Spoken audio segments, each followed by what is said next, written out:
रोज की तरह एक दिन सभी कर्मचारी अपने ऑफिस पहुंचे। ऑफिस पहुंचने पर उन्होंने नोटिस बोर्ड में एक पर्ची लगी हुई देखी, जिस पर लिखा था कि कल आपकी कंपनी के एक कर्मचारी की मृत्यु हो गई है, जो कि कंपनी में आपकी प्रगति में बाधक था। उसे श्रद्धांजलि देने के लिए सेमिनार हॉल में एक सभा आयोजित की गई है। ठीक 11 बजे सभी को सेमिनार हॉल में पहुंचना है। अपने एक साथी की मौत की खबर सुनकर पहले तो सभी बहुत दुखी हो गए, लेकिन फिर उनके मन में यह जिज्ञासा उत्पन्न हुई कि आखिर ऐसा कौन सा व्यक्ति था जो कंपनी में उनकी प्रगति में बाधक था। अगले दिन 11 बजे कर्मचारियों का आना शुरू हो चुका था। धीरे धीरे वहां पर भीड़ बढ़ती गई। भीड़ इतनी बढ़ गई कि उन्हें संभालने के लिए सिक्योरिटी लगानी पड़ी। लोगों का आना लगातार जारी था। जैसे जैसे भीड़ बढ़ती, लोगों के मन में हलचल भी बढ़ती जा रही थी। सबके दिमाग में बस यही चल रहा था, आखिर वो कौन था जो कंपनी में मेरी प्रगति पर लगाम लगाने पर तुला हुआ था। चलो, एक तरह से अच्छा ही हुआ कि अब वो मर गया। जैसे ही श्रद्धांजलि सभा प्रारंभ हुई, एक एक करके सभी उत्सुक कर्मचारी कफन की ओर जाने लगे। करीब पहुंचकर जैसे ही वे कफन के अंदर झांकते, उनका चेहरा फक पड़ जाता, मानो उन्हें सदमा सा लग गया हो। उस कफन में एक दर्पण रखा हुआ था। जो भी उसमें झांक कर देखता, उसे उसमें अपना ही चेहरा नजर आता। उस दर्पण पर एक पर्ची भी चिपकी हुई थी, जिस पर कुछ ऐसा लिखा था जो सबकी आत्मा को झकझोर रहा था। उस पर्ची में लिखा था, केवल एक ही इंसान आपकी प्रगति में बाधक है, और वो आप खुद हैं। आप ही वो इंसान है जो अपने जीवन में क्रांति उत्पन्न कर सकते हैं। आप ही वो इंसान है जो अपनी खुशी, अपनी समझ, अपनी सफलता को प्रभावित कर सकते हैं। आप ही वो इंसान है जो अपनी खुद की मदद कर सकते हैं। आपके आसपास किसी के भी बदल जाने से आपका जीवन नहीं बदलता।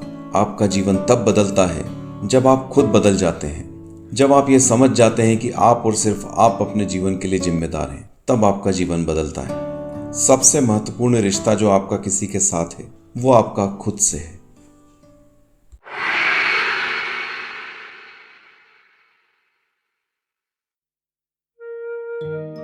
एक बार एक किसान परमात्मा से बड़ा नाराज हो गया। कभी बाढ़ आ जाए, कभी सूखा पड़ जाए, कभी धूप बहुत तेज हो जाए, तो कभी ओले पड़ जाएं। हर बार कुछ न कुछ कारण से उसकी फसल थोड़ी बहुत खराब हो जाती। एक दिन बड़ा तंग आकर उसने परमात्मा से कहा, देखिए प्रभु, आप परमात्मा हैं, लेकिन लगता आपको खेतीबाड़ी की ज्यादा जानकारी नहीं है। एक प्रार्थना है कि एक साल मुझे मौका दीजिए, जैसा मैं चाहूं वैसा मौसम हो, फिर आप देखना मैं कैसे अन्न के भंडार भर दूंगा। परमात्मा मुस्कुराए और कहा, ठीक है, जैसा तुम कहोगे वैसा ही मौसम दूंगा, मैं दखल नहीं करूंगा। किसान ने गेहूं की फसल बोई। जब धूप चाही तब धूप मिली, जब पानी चाहा तब पानी। तेज धूप, ओले, बाढ़, आंधी तो उसने आने ही नहीं दी। समय के साथ साथ फसल भी बढ़ी और किसान की खुशी भी बढ़ी, क्योंकि ऐसी फसल तो आज तक नहीं हुई थी। किसान ने मन ही मन सोचा, अब पता चलेगा परमात्मा को कि फसल को कैसे करते हैं। बेकार ही इतने बरस हम किसानों को परेशान करते रहे। फसल काटने का समय भी आ गया। किसान बड़े गर्व से फसल काटने लगा, लेकिन जैसे ही फसल काटने लगा, एकदम से छाती पर हाथ रखकर बैठ गया। गेहूं की एक भी बाली के अंदर गेहूं नहीं था। सारी बालियां अंदर से खाली थी। बड़ा दुखी होकर उसने परमात्मा से कहा, प्रभु ये क्या हुआ? तब परमात्मा बोले, ये तो होना ही था। तुमने पौधों को संघर्ष का जरा भी मौका नहीं दिया। न तेज धूप में उनको तपने दिया, न आंधी ओलों से जूझने दिया। उनको किसी भी प्रकार की चुनौती का एहसास जरा भी नहीं होने दिया। इसलिए सब पौधे खोखले रह गए। जब आंधी आती है, तेज बारिश होती है, ओले गिरते हैं, तब पौधा अपने बल से ही खड़ा रहता है। वो अपना अस्तित्व बचाने का संघर्ष करता है, और इस संघर्ष से जो बल पैदा होता है, वही उसे शक्ति देता है, ऊर्जा देता है, उसकी जीवटता को उभारता है। सोने को भी कुंदन बनने के लिए आग में तपने, हथौड़ी से पिटने, गलने जैसी चुनौतियों का सामना करना पड़ता है। तभी उसकी स्वर्णिम आभा उभरती है, उसे अनमोल बनाती है। दोस्तों, उसी तरह जिंदगी में भी अगर संघर्ष ना हो, चुनौती ना हो, तो आदमी खोखला ही रह जाता है। उसके अंदर कोई गुण नहीं आ पाता। ये चुनौतियां ही है जो इंसान रूपी तलवार को धार देती हैं, उसे सशक्त और प्रखर बनाती हैं। अगर जिंदगी में प्रखर बनना है, प्रतिभाशाली बनना है, तो संघर्ष और चुनौतियों का सामना तो करना ही पड़ेगा।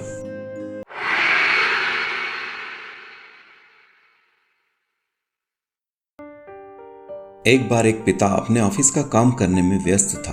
उसका 10 साल का बेटा बार बार कोई ना कोई सवाल लेकर उसके पास आ जाता और उसे पूछ पूछ कर तंग कर रहा था।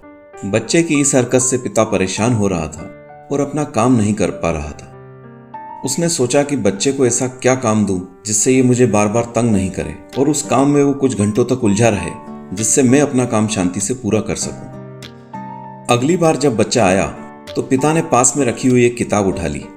उसके एक पेज पर वर्ल्ड मैप बना हुआ था। उसने किताब का वह पेज फाड़ा और वर्ल्ड मैप के छोटे छोटे टुकड़े कर दिए।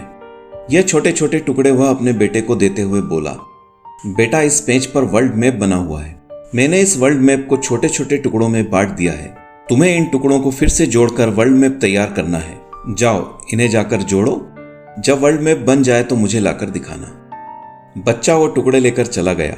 इधर पिता ने चैन की सांस ली कि अब उसका बच्चा कई घंटों तक उसके पास नहीं आएगा और वो अपना काम शांति से निपटा लेगा।